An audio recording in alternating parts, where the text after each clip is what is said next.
What have the ancestors deemed? It can get out of control quickly. My traps have come around the bend, and they're gonna pull you under the current. Boy, do I smell Spectral Shields.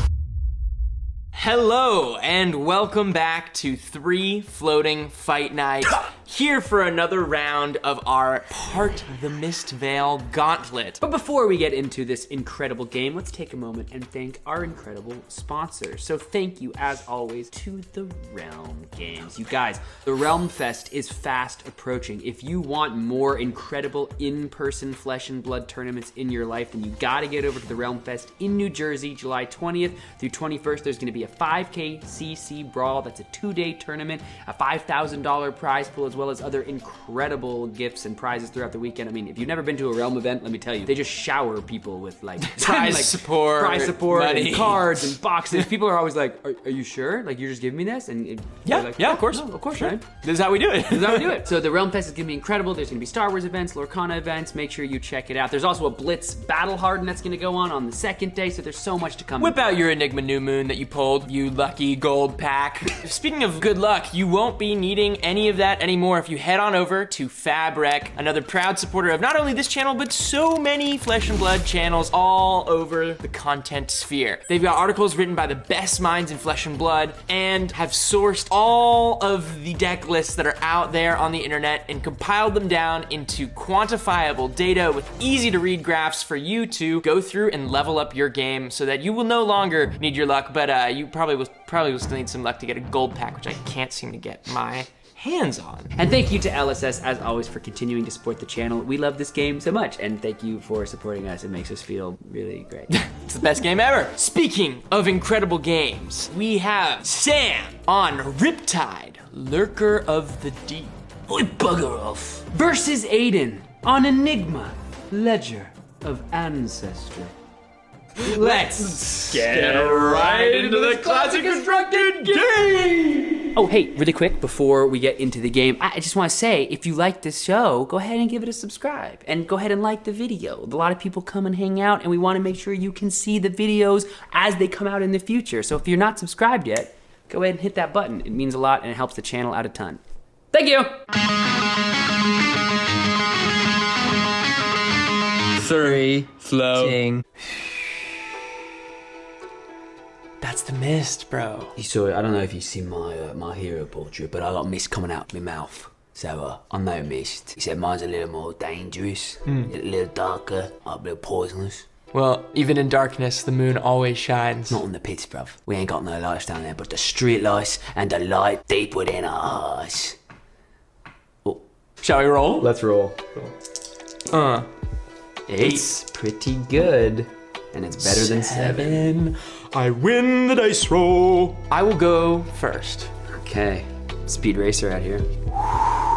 Mists begin to part, and the Ledger of Ancestry arises under the full moon. Enigma, Ledger of Ancestry. I'm so excited to be playing another illusionist on this channel. An incredible reinvention of the illusionist class. Today, I'm going to be playing a list put together by a local, a friend, and fantastic player, an enjoyer of illusionist. Andrew Rudin helped me put this list together today for you, which is all going to revolve around me getting ward on the board with counters, and then using those counters to flood the board with shields, with the incredible card Restless Coalescence, getting counters from things like my Phantom Tidemaws, from Manifestations of Miragai. These counters are not only just go again and damage for me, they are ways to create more prevention on the board. And speaking of prevention against Riptide, boy is this gonna be a tough one for me. Pretty much all my things are going to trigger his traps because they all have greater power than their base. They also have go again, so everything's gonna be triggering, and the most dangerous part about that is these little pings of 1 damage, and 1 point of damage, despite the ward saying 6, all 6 of that will try to prevent that 1 if there's nothing else to stop that damage. And that 1 cannot be blocked with cards from my hand, nor can it be paid for. So I'm going to need to make sure that I have Spectral Shields protecting my big wards, which are also my weapons. So we're in for a bunch of back and forth, and hopefully I can leverage these boards into states that are completely out of control with things like haze bending, flooding the board with Spectral Shields, and creating an illusory weapon and tell the tale of my ancestors, the one in which I beat his ass. Oi, name's Sam, and today I'm playing Riptide, Lurker of the Deep. It's me lurking. My deck's gone through a bit of a renaissance recently. My traps are looking better than ever. A lot of ninjas running around. And this illusionist on the other side of the table. I don't think she's gonna like my pings very much. Cause every time I play a trap, I'm threatening those wards, baby. This deck got a nice new card, right? Murky Waters, but this deck, Anthony Pham's aggro Riptide list, it's very low to the ground, a very low cost curve, a lot of zeros, a lot of one cost, and I got no way to make aim counters whatsoever, so we're leaving the Murky Waters down below the depths for now, though I do think that card can do some major work in the right deck. My path to victory here is to utilize my go-agains effectively to pressure the wards and then clear the important Spectra auras, utilize Dreadbore's very powerful static ability to make all of Aidan's defense reactions in his deck a whole lot worse, and then let my traps really just come in and do the work. Every single one of those pings is gonna threaten the ward, which will hopefully let me drag this illusionist down to the depths.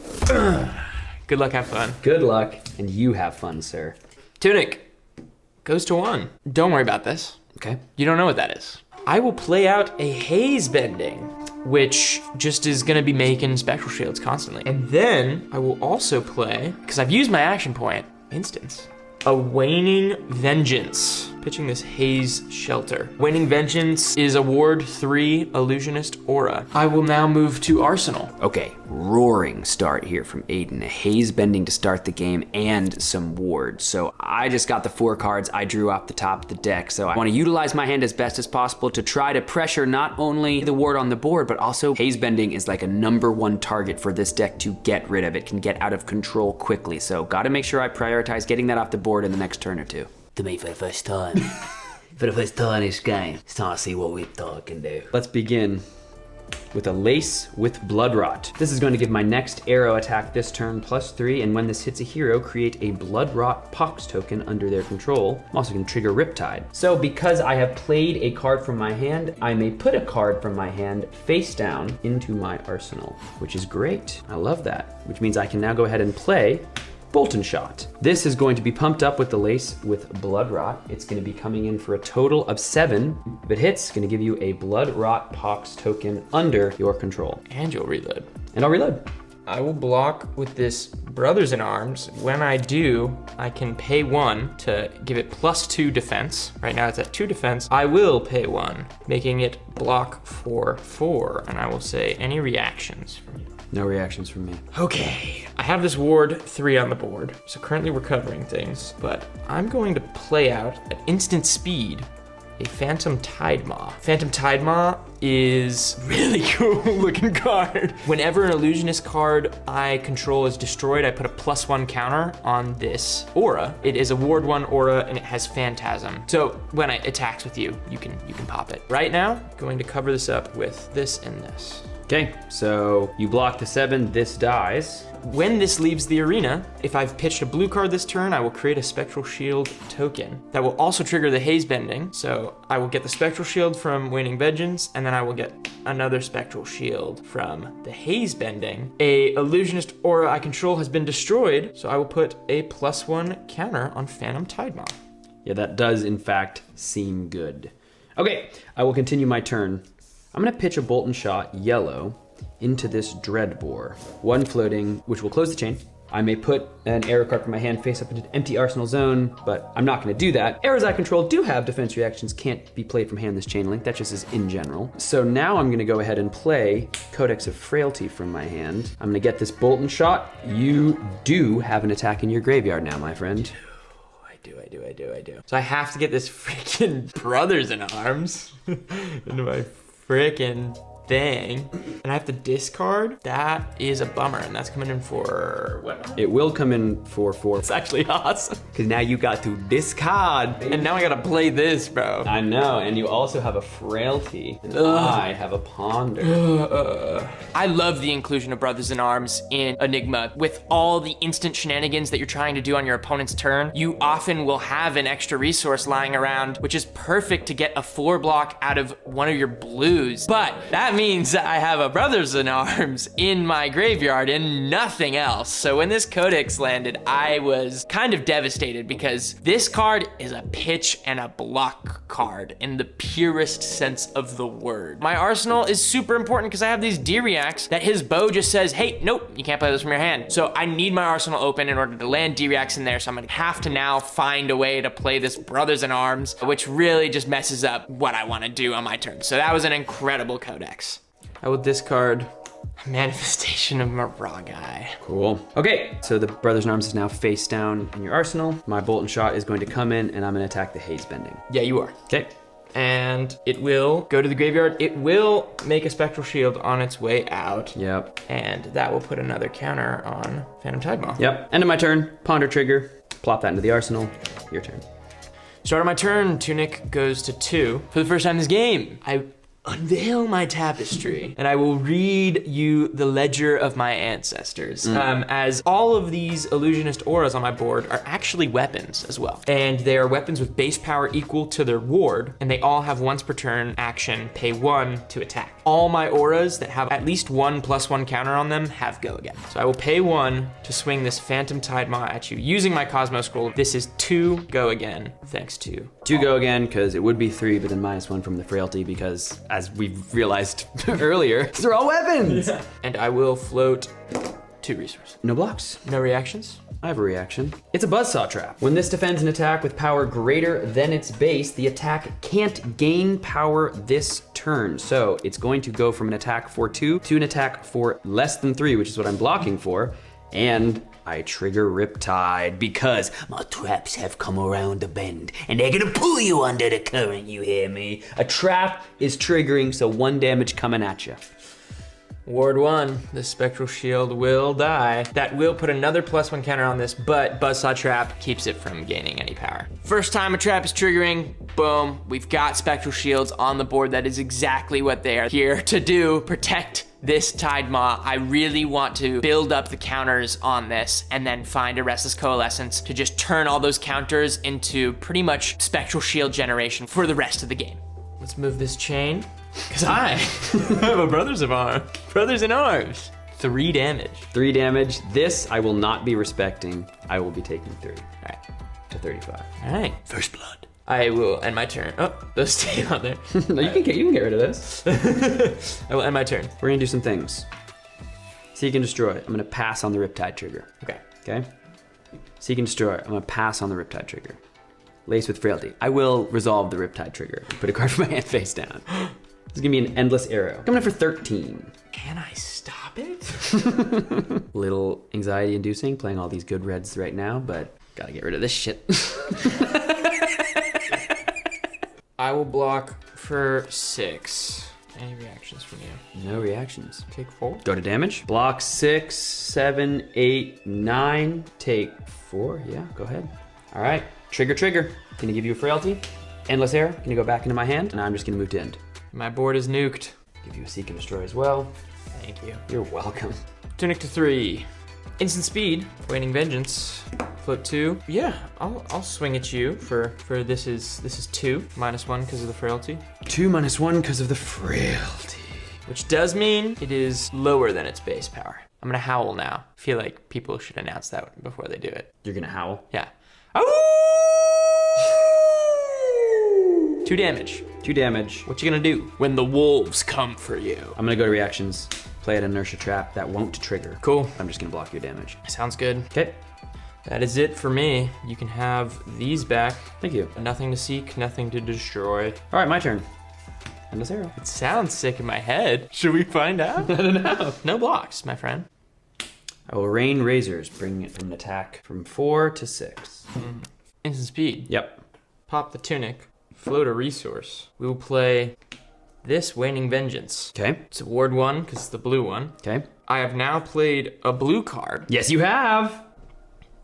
So I will preserve tradition. I'm going to put target action card from my graveyard on the bottom of my deck. Blue Brothers in Arms, probably. You've only seen it twice this game. You might as well get it back in the rotation. No, I think it's gonna be this haze bending. Okay. That goes on the bottom of my deck. Have played a blue card this turn, so Transcend. I will transcend.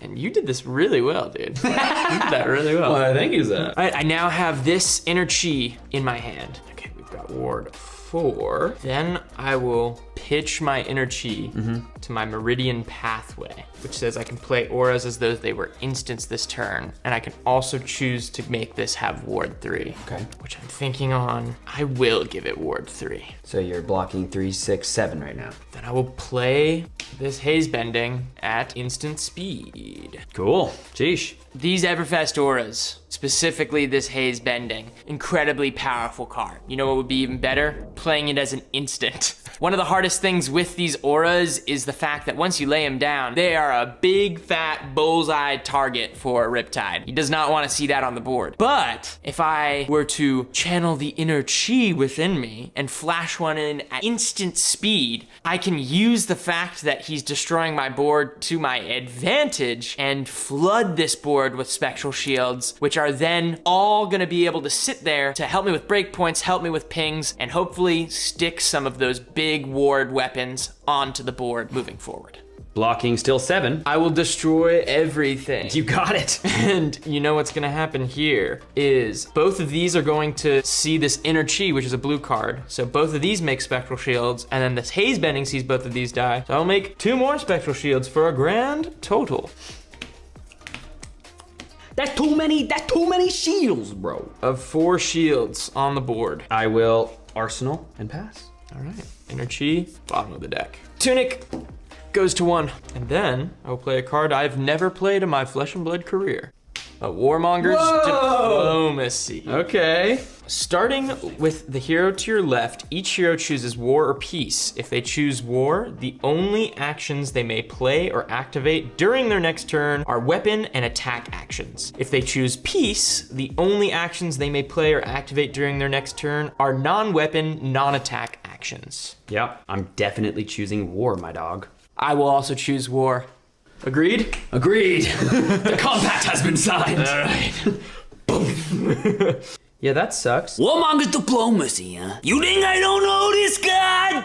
You think I haven't seen this before? I ain't gonna lie, this one stings a bit. I have to clear this haze bending. I can't let it stick around, which means my turn is gonna basically be just, here you go, Aidan. Take these 4 cards and do whatever you want with them, because all I'm doing is getting rid of the haze bending. So luckily, I do have in my hand a really good pump and my first Murkmire grapnel sighting of the game. I wanna make sure I can sandbag both of those cards in my hand, as well as a critical go again arrow that I'm gonna be able to set in my arsenal. So Aidan's next turn, I'm gonna be able to pressure him with go again and then follow it up with the Murkmire grapnel. So even though I'm taking a bit of a slower turn right now, just give me a second. The best traps come to those who wait. I'm gonna go ahead and activate my Trench of Sunken Treasure, Okay. which is going to give me 1 resource. Putting that face down card on the bottom of your deck. Classic trench. And now I can go ahead and use that resource. Even though I'm under Warmongers, I can use it on a Dreadbore, which means because it is a weapon action, it is still allowed through the Warmonger's Diplomacy. So I can put an arrow card from my hand face up into an empty arsenal zone I control. I think I'm gonna do this Intoxicating Shot. And then I'm going to attack with the Intoxicating Shot. It'll get +1 from the Dreadbore, but I have such a decision. I don't want to leave you with this haze bending, but if I leave you with the haze bending, then I just give you 4 cards. Kind of for the first time. And it's not like it's been going well. But the haze bending is really bad. What have the ancestors deemed for you, Green Man? Into the haze bending. Okay, before this happens, I would like to respond. I'm sure you would. I will begin with paying homage to my ancestors. Okay. But I'm gonna let my offering float in the ether for a moment because I would like to respond to myself as I stare into the eyes and hearts of the rising sun and setting moon. So, I will let this resolve first as I watch this gorgeous, like one of the most beautiful pieces of cardboard I've ever seen. Ever. I will draw a card, then put a card from my hand on the bottom of my deck. Look at this card, you guys. So I will do that. And now, the sun shall rise for the moon to set. And I will transcend this rising sun, setting moon marvel into an inner chi, which is going to come into my hand. But now my altar to the ancestors will resolve. I will gain a life, and we shall transcend once more. I'm glad you did that in the attacking step, in the layer step. For sure. I see where you did that. Yeah. Just make sure before. Yes. Yeah, okay. So the intoxicating shot will destroy the haze bending, the spectral trigger, but I ain't got no go again anyway. Does it make a spectral shield from itself? It does. So the haze bending will make a spectral shield on the way out. Am I good to go to the end of my turn, Mr. 4 cards Tucci? Yeah, for sure. I will go ahead and arsenal 1 card and draw only 2 sad little cards. Start of my turn, tunic goes to 2, and I will honor my war pact. I'll play out this waxing specter, pitching an inner chi. If I've pitched a blue card this turn, this enters with a +1 counter on it. Pay 1 to swing this waxing specter at you. For 4? Is 4, go again. No blocks. No reactions. Okay. 31. And then we will command and conquer. Command and conquer here. Now that puts a wrench in my plans. I can't give cards to protect the Falcon Wing in my arsenal here, even though I want to pressure the ward and then utilize the Murkmire grapnel that I had to sandbag last turn to really try to just wipe through his board. At this point, I just got to ship the Falcon Wing to the bottom. Luckily, I drew another one, so my next turn is still going to be quite good. Let's see if I can get Aidan to give me 1 or 2 cards on this Falcon Wing and then let the Murkmire grapnel go to work. All right, I'm going to activate my Trench of Sunken Treasure. I'm going to put this card on the bottom of my deck. You don't care about a CNC. Gain a resource, take 6 damage to 25. Heard. These chi, my friend, are going to the bottom of my deck. We've concluded our pact. Pact concluded. Can't use my resource. Sad. Hey, that's why the Riptide bow is cool. Everyone's sleeping on the Riptide bow. Well, just you wait. This turn, you just drew a defense reaction, so this Dreadbore is gonna be good. Okay. Start my turn. Activate the Dreadbore. Okay. Pitching a Death Touch, very sadly. Putting in a Falcon Wing. Gonna give it +1 thanks to the Dreadbore. This is coming in for 4 with Go Again, thanks to the natural Go Again on the Falcon Wing. I'll say no blocks, and then I will flash out this Haze Shelter, pitching a Cosmic Awakening. This has Ward X, where X is 4 if I've pitched a blue card this turn, otherwise it's 1. So this is 4. Do you have any reactions? No, I have no reactions. I will let this Haze Shelter die. Okay. I will play out a Lace with Bloodrot, which will activate Riptide, so I will put a card face down into my arsenal. Murkmire Grapnel. This is for 7. Damage from Murkmire Grapnel cannot be prevented, my friend. And it's coming in for 7, and lest we forget, no defense reactions from hand this combat chain. And you know what? You sniped me so hard. You got a defense reaction? You sniped me so hard, dude. Wow. Yeah, and a Bloodrot on hit too. Just I know. yeah. Sorry, the ancestors are a little pissed with me right now. I'm coming in for you, man. Murkmire Grapnel is the most important card in the matchup. I have to time them correctly and really try to use them only when I think they're going to clear a board full of auras, and I think the pieces have come together. The trap has been laid, and perhaps this is going to work beautifully here. Let's see if Aidan's gonna be able to cover it up, and if not, everything changes. What the? Part the Mistveil. Dude, are you serious right now? Inner chi. Oh my god. Bro. And now, Crouching Tiger, Sacred Arc, first 4. I used to be just like him. Inner chi spilling out of my flesh and blood. But I was a different man back then. Because that was before. Before I tried Realm Fest. It's a 5K CC brawl and a blitz battle harden. Get yours now while supplies last. Realm Fest, July 20th to the 21st. Realm Fest is in New Jersey. New Jersey is a place in the United States of America that the Realm Fest will be happening in. If you want to go to the Realm Fest, you have to go to New Jersey. You can play Flesh and Blood, you can play Lurker, you can play Star Wars. If you want to play Star Wars and Lurker, I don't really know why you're watching this video. This is a Flesh and Blood video, but hey, maybe you want to play all 3 games. Go ahead and come down to the Realm Fest and enjoy some games. Come out!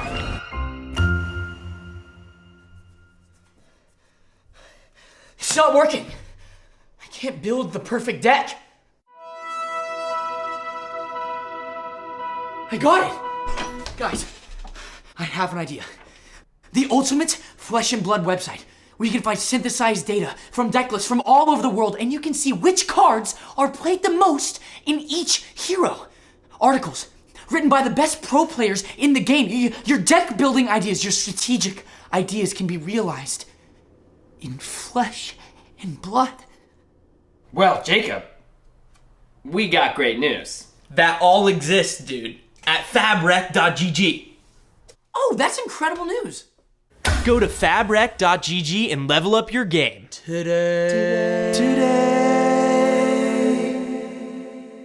Thought I had a lead, and all of a sudden this D-react in my hand that is completely unplayable just guarantees him there is no way I can stop this. We're gonna have to rebuild from here.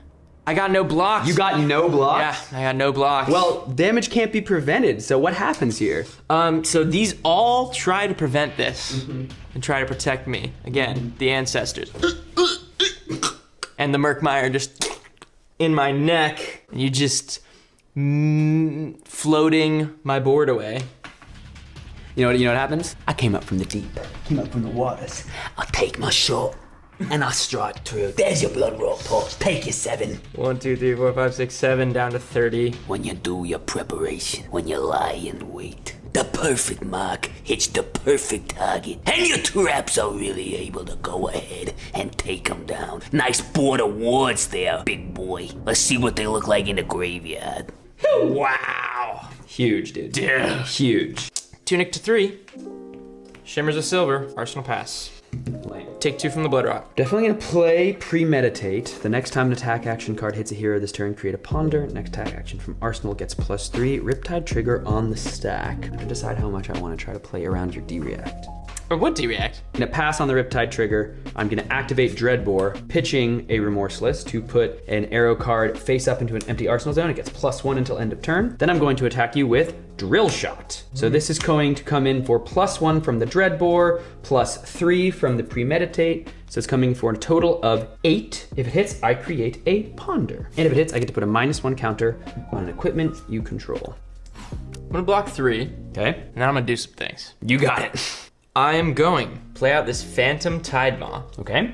at instant speed. Okay? Then Okay? I will stir the pot. Okay? This is a beautiful, beautiful card. LGS promo. LSS supporting those LGSs. We're just gonna shuffle right now, you guys. There you are, good. All right, we've shuffled. Boom. Inner Chi into the hand. Then I will activate for the first time this game, Enigma. Ledger of Ancestry. Once per turn, pitch an Inner Tree, create a Spectral Shield token with a +1 counter on it. Spectral Shield. Yep. +1 counter. Yep. Care less about the counter. I wonder why. And then, Yep. we've got 4 block. Yep.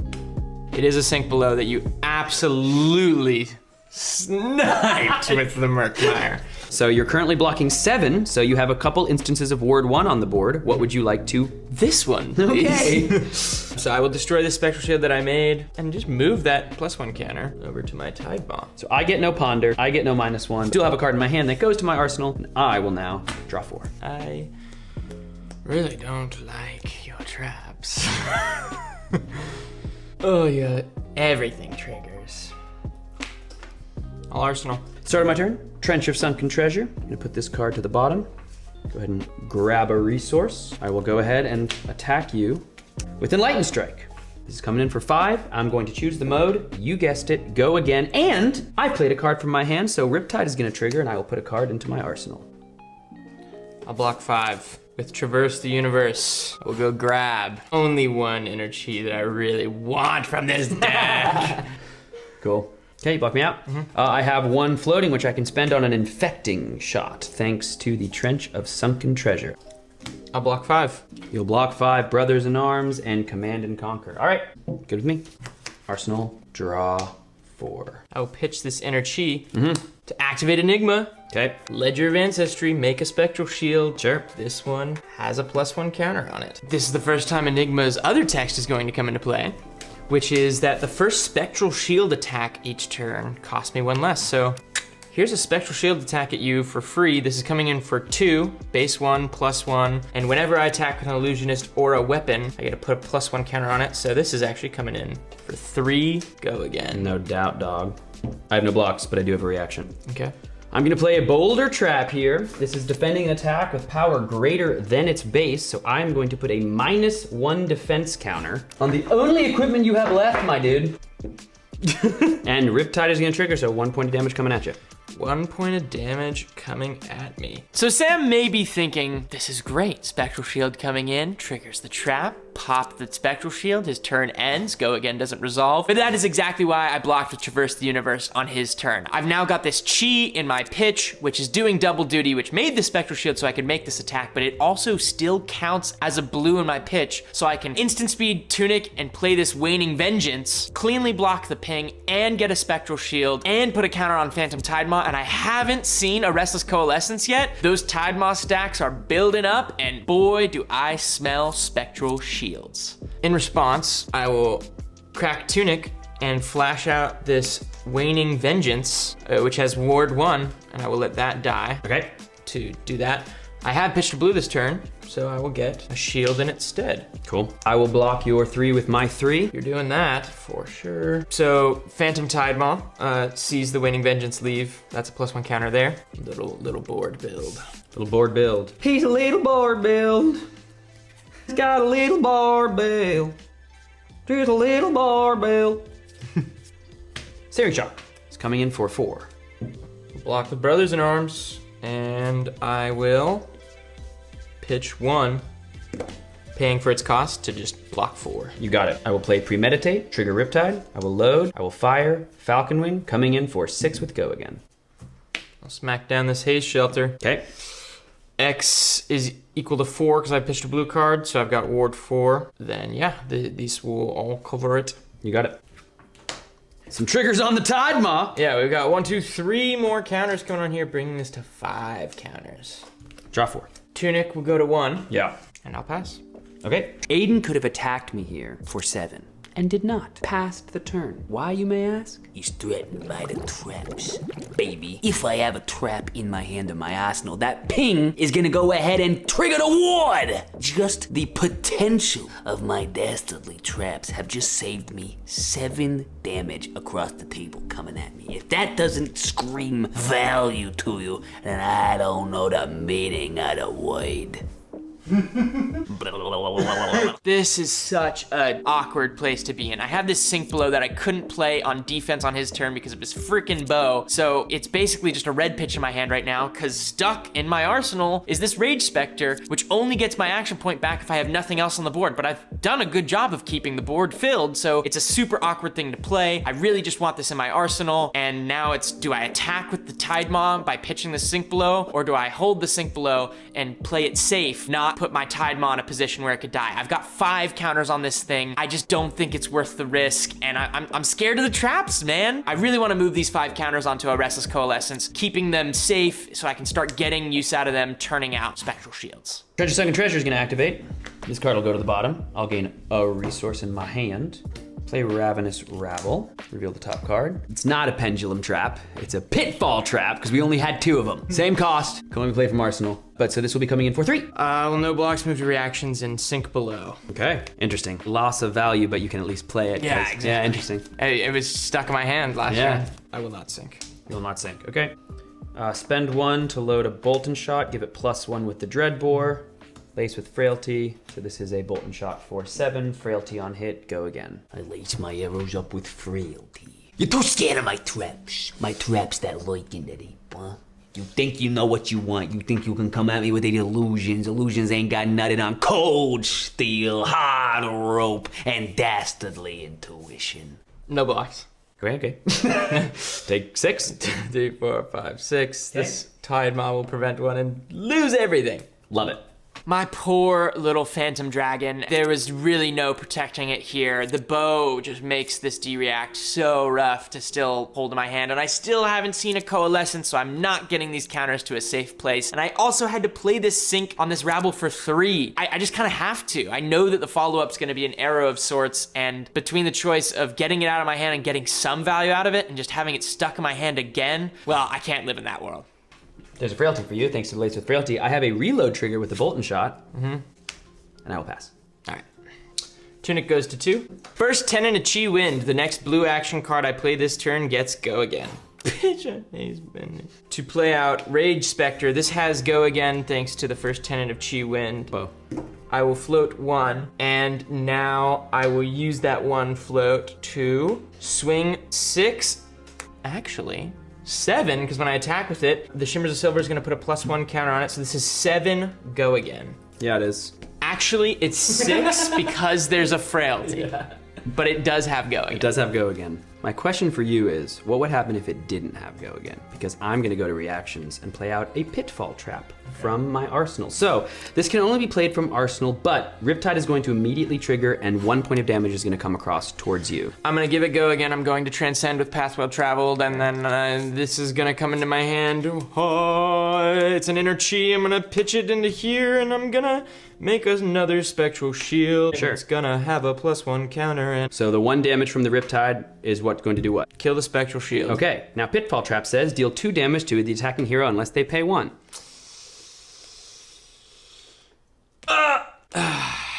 Yeah. Yeah, Bummer Town Express. yeah, choo-choo. So it was dead either way. Yeah.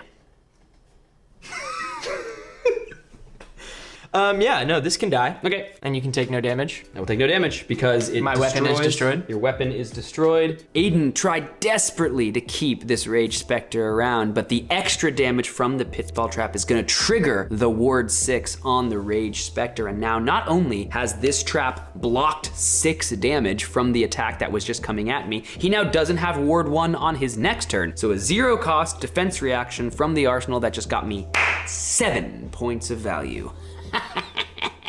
Boy, it's good to be green. In your saving grace, my turn is not good. I'm gonna activate the Dreadbore, pitch away this Frailty Trap. Load in Murkmire Grapnel with no ward on the table. And attack you for 5 with the +1 thanks to the Dreadbore, so it's coming in for 5. I have a different reaction. Rain Ragers. Okay. Pumped up 7. Yeah, taking it. Okay. 1, 2, 3, 4, 5, 6, 7 to 15. Move to end. Riptide. Tunic to 3. Okay. Waxing Spectre pitching a Rage Spectre. Yep. So I will float 1, and this will see a blue card pitched, so this will get a +1 counter on it. Okay. So ward 3. Then I would like to pay 1 to swing this, put another +1 counter on it. Okay. So this is coming in for 5. Pitfall Trap. So, first thing that happens, Riptide is gonna trigger. 1 damage is coming at your face from the Riptide trigger. I hate this trap. It just always triggers because it's from your arsenal. It always triggers because from the arsenal, yep. I don't think I can lose tempo like that at this point in the game, Okay. my guy. I'm so, sure. this piece of equipment that has been sitting here this whole game has been cloaked and hidden from you. Yes, it has. I would like to uncloak the upholdings of my tradition as my nice little bracelet sort of just falls out of the folds of my cloak, revealing my safe hand. It does. And I will pay 1, pitching another haze bending, bro. That's actually awesome. I will put another +1 counter on this. Boom. And then this has ward 1, so this is gonna eat this. That eats the Riptide trigger. And then I will pay 1 to not be popped with some Not take the 2 damage from the Pitfall Trap. Yeah. So right now I've got a 6 attack to your 3 block. Do you have any more reactions? Just say no. The fact that you're thinking though makes me quite sad. Yes, I do. Okay. It's gonna be a Boulder Trap. This is defending an attack with a power greater than its base, so it's going to trigger, so 1 more damage coming at you. I got no protection. The waxing Spectre will Ward it up. ward it up. Hey, I don't take 1 damage. You don't take 1 damage, that's true. It's pretty nice. You know what though? I don't have go again though. So that does just end my turn. Another -1 on the tunic. Oh yes, that's what the Boulder Trap does. Okay. Enlighten Strike from hand, and I am going to, sure, I'll load with Riptide. Comes in for 7. No blocks, are you reacting? I'm not reacting. Are you? I think I am. Okay. Sink below. I will not sink. Take 3. Taking 3. Okay, I will just pass my turn. Play out this Waning Vengeance. Pitch a Shimmers of Silver, and then I will pay 1 and swing Waning Vengeance at you. Put a +1 counter on it. This is coming in for 4. No blocks on this. 21. Okay. The Metamorphosis Miraging. Okay. 7 Phantasm. If you pop it with a 6 power or more, I can create a copy of an aura. I don't want to let that happen. Probably not. I don't think I want to let that happen. I think those are my blocks. All right. Take 2. Take 2. All Arsenal. Okay.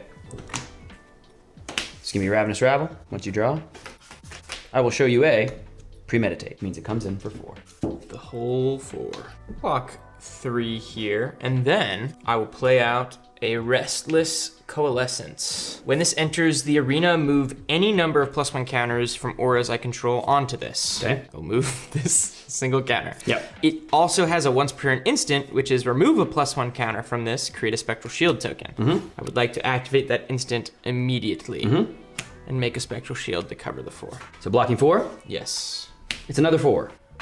It's another 4. I'm going to play some more auras. Okay, I'm gonna do some. sounds good. I'm gonna play out a Manifestation of Miragai. Okay. Pitch a blue. When this enters the arena, it comes in with 2 +1 counters on it. If a chi was pitched, it comes in with 2 more. So more. this will come in for with 2 of those guys. Currently, Ward, Ward 2. 2. Then I will play another Restless Coalescence. Okay. I will move 1 counter from this. Okay. Putting this here, and then I will then let Waning Vengeance die along with my Manifestation of Miragai, Okay. and that will make a Spectral Shield. Cool. Because you pitched a blue. Because I pitched a blue. Cool. The Restless Coalescence has arrived, but they're clumping together. I need to find a way to get good value out of this, and the dream of moving those 5 counters for my Tide Maw is long gone, so here I just need to find a way to get as many instances of little mini wards to protect them from the trap pings, so I can set up those bigger wards, fill the board, protect them from the pings, and then snowball from there. I will just Arsenal and draw 4. I'll activate Tunic, Okay. float 1, Yeah. and then I will pay 1. Yeah. Swing this Restless Coalescence for 3, putting a +1 counter on it from Shimmers of Silver. Okay. 3 go again. Okay. I'm going to move to reactions. Okay. Play out my 3rd and final Pitfall Trap. Okay. So, 1 point of damage from the Riptide trigger. Spectral Shield. Okay, and then I will respond to the Pitfall Trap. Okay. Play a Tarpit Trap. It has go again because you've given it a +1 counter, so another Riptide trigger. 1 point of damage. Can I respond to this? Yeah. I'm gonna respond to this and remove a +1 counter from it so it doesn't have go again, so you don't have a Riptide trigger. Okay, so you have a Spectral Shield. Okay. Okay. So that's cool. So this Riptide trigger now fizzles. Yeah. That's sick. But now Pitfall Trap. Pitfall Trap is 2 points damage coming out and you must pay 1. I don't pay 1, so I'll let this ward that. Cool. And then that's the end of your turn now. Yeah. Sick, dude. Weird. Absolutely fire. Weird little dance. All right, I'm gonna activate my Quiver of Abyssal Depth. He's shuffling. I'm gonna put 3 arrows with different names from my graveyard back into my deck. For sure. My favorite. Your favorite. I can't put both of them back in. I will shuffle up to 3 arrows with different names from my graveyard back into my deck. Cool. Premeditate. Yep. Codex of Frailty. Yep. Go ahead and grab any attack you want. I'm grabbing a Murkmire Grapnel. Stop. Stop. Dude. I'll grab CNC. Okay. And then I need to discard. Yes, you do. Murkmire Grapnel coming in for a total of 7. Here's a Frailty for you. Here's a Ponder for me.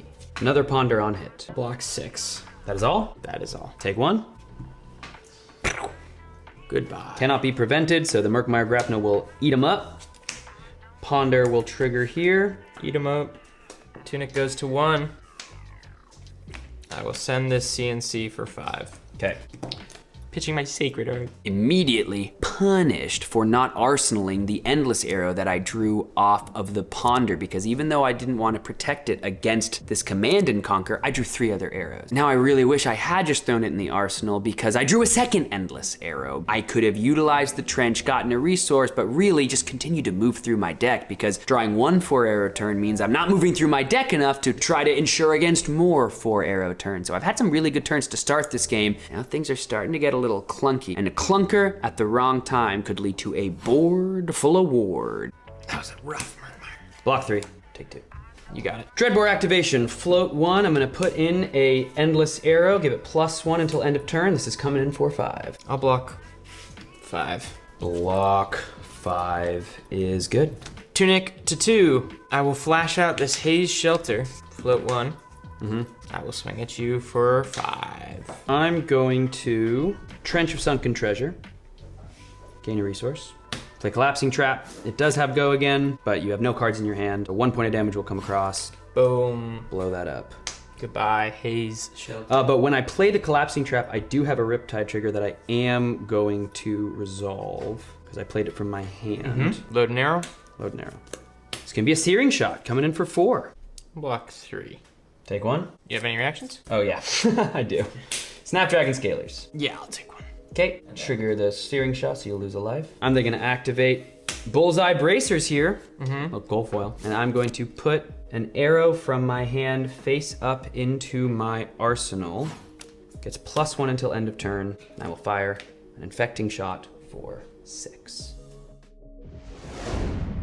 Greetings from the editing bay. So this is the turn that I shouldn't have my Snapdragon Scalers. I guess I thought I was playing Lexi earlier and I just got go again on a random arrow, but I needed to use my Snapdragons there and I shouldn't have them here, which means this turn would basically be just trench away the searing shot, load in the infecting shot with my Dreadbore, and attack for 6. That's really all I'd be able to do. But I also wouldn't have used my Bullseye Bracers because there would have been no reason to, and that probably would have been critical on a later turn. So Aidan would have been able to block with his 2/3 blocks in hand and actually probably develop a Ward 3 aura. So these next couple turns would definitely have looked a little differently, but I have crunched the numbers. I've gone back and looked at these turns and the outcome of the game is exactly the same. And I will go ahead and let you know why at the end of the video. So don't go anywhere if you want to hear some inside scoop about what maybe could/should have happened. Stick around to the end of the video.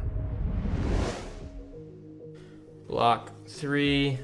Play out a Waxing Spectre, pitching an energy, so that's 6. Okay. My turn, Tunic goes to 3 and I draw back up. All right, start the turn. Dreadbore. Okay. Pitch an intoxicating shot, float 2, load in an infecting shot, give it +1, coming in for 6. We're gonna block this for 3. Then, instant speed, we're going to do Manifestation of Moraga, this time pitching an Inner Chi, this one for my homage to my ancestors. So this will come in with 4 +1 counters, which means that it is Ward 4. And then I will also like to just give that a -1 with my Drop in the Ocean. Target attack gets -1, and since I have played my Moraga, I will transcend. All right. That Moraga, I still got 2 overburrow. Yeah, that's gonna happen. Any right. reactions? No, so Ward 4 And block block 3. You got it. Arsenal, draw. Inner Chi. Enigma. Ledger of Ancestry. Make a Spectral Shield. +1 counter. Swing it. Gets another +1 counter from this Shimmers of Silver that you clearly have decided not to care about. No, it turns on all my traps. Every single one. So this is coming at you for 3. And it's for free because of Enigma Ledger of Ancestry. Indeed. For free. For free. I'm gonna go to reactions, play out a Frailty Trap. Ouch. Trigger this, Boom. which will blow up the ward. Life total is looking low, and every time I'm getting these auras now, they're so fragile to these traps because I don't have any shields around to protect them. So each one that swings into him is finding traps, and I just need to find some way to get some shields back on this board so I can rebuild my board state. While he wasn't seeing traps as much in the beginning, he now has them all set up here, which is the perfect way to sort of fatigue me out. All of his traps trigger on all my wards, and this just shows why I was valuing having those Spectral Shields around so much earlier, really trying to look for those Restless Coalescence plays. I already have a card in my arsenal. I'm gonna attack with it. Falcon Wing. Cool. Coming in for 3. No blocks. No reactions. Take 3. Go to 6. Dreadbore. Float 2. Put this in, give it +1, come in for 5. Murkmire Grapnel. No reactions. Take 5. Take 5. Okay. You got it, bro. Show me the ward. At the end of your turn, since this is a once per turn instant, I will make a shield, Okay. and that comes in with a +1 counter. Yes, sir. We are in the end game now, my friends. Aidan has fallen all the way down to 1, which means I'm just in damage mode. Utilize my hand as much as possible, and I think I built up enough of a life lead. I think I have one final trick up my sleeve, even if this game goes all the way down to fatigue. Because if I run out of arrows in the deck, save for 1, I can win. Aidan might have only Chi, be able to make a Spectral Shield on his turn, a Spectral Shield on my turn, but as long as I have that final Murkmire Grapnel that I've shuffled back in with my quiver, I win the game. He can't prevent it, and we're out. No matter what happens, if I can't get there in these next couple turns, I know I got a Murkmire Grapnel coming up in that final pitch stack. And when it gets here, sayonara. My turn, I will make another shield. +1 counter. Swing, my first shield is free. Coming in for 3. Now move to reactions. Okay. Play a frailty trap. Okay. 1 damage coming at you from the Riptide trigger. Because it's triggering on the go again. Tunic. Waning Vengeance. Okay. That will ward the 1, and then it will see this blue card, so this will die and make a new shield. Sure. You were blocking out, though. That is all for me. Frailty. Lace with Blood Rot. Bolt and Shot. Coming in for 7. 7. Blood Rot on hit. Block 3. And Fate. Look at you. We're opting. Okay, you're blocking 7? Lightning Strike, card on the bottom. 7. 7. Yeah, that's big numbers. Block 4, 7. Okay, there are the haze bendings again. Yeah. Draw 4. 1. The shields 3, fade to the mist. Activate Enigma, Tunic to 1, shield with a +1. Swing for 3. Take 3. Down to 14. Ravenous Rabble, revealing another tar pit trap. So this one's only for 3. Okay. Lucky you. Lucky me. Block 3. Block 3. Seek and Destroy. Trigger Riptide. Trigger Riptide. Throw a card. You might be like, why is he pitching away the bolt and shot? Because I want to swing for bigger numbers. It's coming in for 9. Seek and Destroy and hit. Canst thou live? I'll do my best. Okay. I will block 3. I will then, as my dying wish, visit the immortal lunar shrine. I will, since I haven't played a blue card, I will just create 2 spectral tokens to pad my life as much as I can. I will transcend. Yes. So you create 2 spectrals. I will create 2 spectrals. Just 2 spectrals, and then I will make 1 more spectral with Enigma. So I've got 3, 7, but you have 9, so I will take 2. Good game. GG. Trap's a little too much for this blue woman. Welcome back to the editing bay. Okay, so thank you for sticking with us. I'm gonna take us back into the game now to look at a pivotal turn that would have been very different if I had utilized my Snapdragon Scalers correctly, but actually would have led to the same end game outcome. So let's get into it. Okay, so we are a couple turns after when I shouldn't have had my Snapdragon Scalers. So here is the situation. I'm starting off with a Falcon Wing, and we know from watching the game that Aidan's hand is currently Inner Chi, Blue Waning Vengeance, and a Fate Foreseen that he can't play because it's in his hand thanks to the Dreadbore. My hand is Falcon Wing, Intoxicating Shot, Bolt and Shot, and Murkmire Grapnel. We also know that Aidan at this point, if you watch these last couple turns, bearing in mind that I didn't have the Snapdragon Scalers, should actually have a Manifestations of Miragai out on the table, most likely with 5 counters on it. I probably would have taken a good chunk of damage, probably 7 from that manifestation, so I'd be down to 10 at this point. But here's how this turn would play out. Because Aidan has so little actual block in his hand, this Falcon Wing would take out the Manifestations of Miragai. He literally cannot block it. His Tunic doesn't block, he's got Inner Cheese, a Ward 1, and a Fate Foreseen he just can't play. So this eats up the Manifestations of Miragai, and then, because I still have my Bullseye Bracers, and I'm gonna most likely wanna go as wide as possible here, I'm gonna Bullseye Bracer in my Bolt and Shot every single time, come in for 5, and again, Aidan can't block it. He's got a total of Ward 2 available to him with the Waning Vengeance and then the Spectral Shield thanks to his Inner Chi. So he would maybe be able to block about 2, take 3, go down to 6, and then I'm not going to use the reload trigger. I have the blue in my hand to pay into Dreadbore, turning my Murkmire Grapnel into a 5 power arrow. He can't block any of it because he only has ward prevention effects available to him, and a Fate Foreseen he still can't play, and so he's going to take all 5 of that damage from 6 going down to 1, and thus the end game is still exactly the same. So there you have it. And yes, I did use a Seek and Destroy on a Death Touch that is not technically allowed because it has to say arrow. I do have a Bolt and Shot, and Aidan has a no block in his hand. And he also transcended when he shouldn't have been able to transcend because he hadn't played a blue card, so he was super dead. And there you have it. Thanks for watching. Let's hear from our illustrious players as they recap the game. The mist leaks from my skin, and I fade back into the moon once more to recommune with my ancestors and find a new way to tell this story another day.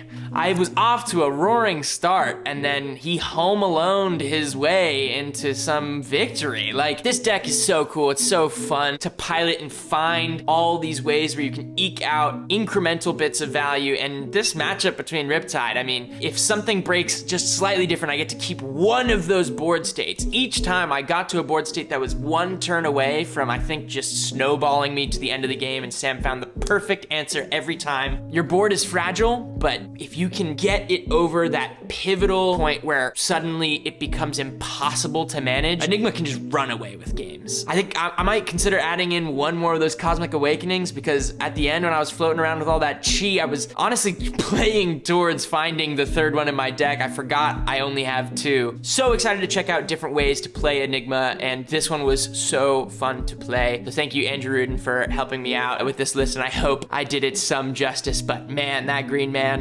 machine. Here's the thing about a deep. What you don't know about a deep could fill a book. Cause see, down here in the murky waters, you might even find an All-Valley Karate Championship trophy. That game was sick. It was so cool to be playing this sub game, trying to utilize my pings as effectively as possible to really make Aidan's attacks not only less effective, but make him have to think about them. I mean, at certain turns, he just didn't even attack me. And even though I might have had a trap ready for him, but then whoop, trench, get rid of it, move on, have a resource for the next turn. Riptide has some good game into some powerful decks in the meta. I mean, these traps do work against KO. These traps do work against Zen. They do work against Katsu. You can build a much more mid-rangey, much more kind of back and forth version of the deck. And I think we're starting to hear rumblings that maybe the green machine's time in the sun is finally upon us. But If I know the Lurker at a deep, he ain't want no time in the sunshine. He's good in the pits, he's good in the murky waters, and he's good with a W. games. Ancestry. Games, Ancestry. Ward. Deep. Merc. Meyer. Grapnel. Yeah, that was nuts. Thank you guys for sticking to the end of the video. My goodness, that was really fun. And I do think it shows off a lot of what makes Enigma so powerful, but then also, again, Riptide just seems randomly maybe good right now. Like, Riptide enjoyers. Riptide good? There's a lot of good aggro decks in the format, but what makes Riptide so interesting is he gets all the on hits that Rangers like to play with, and then just gets these random incremental pings of damage and value that can really add up over the course of the game. And if Enigma is turning out to be the terror in the metagame that we all think she's gonna be, then all of a sudden, this dude looking pretty good, huh? Collapsing Trap into Zen, like, you've set up your combo turn, like, Goodbye. Buzzsaw? On a new? Just a Nick? yeah. Riptide, you guys. We wouldn't get to sit here and have fun and play games like this for you guys without our incredible sponsors of this channel. So thank you, as always, to The Realm Games, the most incredible game store in all the land, and also fantastic community organizers. The Realm Fest that is coming up is an event not to be missed. It is going to be an incredible celebration of this new set, of this brand new meta, and hey, let's see the Riptides. I know that Big Ben over at the Realm loves his Riptide. You'll definitely be able to have a chat with him, but get out to New Jersey and get ready for one of the best community run events in all the land. And thank you, as always, to fabrec.gg. If you want to build decks like the one you see featured on this channel, you're gonna have to go to Fabrec, because that's how we fine-tune all of our lists. We see what the best minds in the community are doing, and we use that to help inform our deck building decisions, and we want you to be able to do the same. So make sure you go ahead and check out the incredible resources they have at Fabrec. And thanks, as always, to LSS.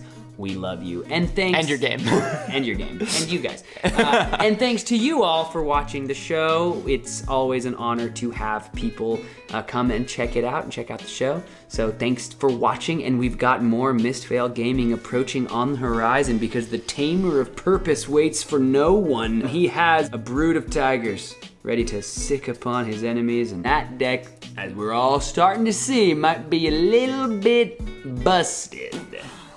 The bonds approach, and speaking of bonds, give a like, give a subscribe, bond with the channel so that when that game comes out, you will be the first to see it. Thank you for watching, and we'll see you next time. Flesh and blood! Flesh and blood!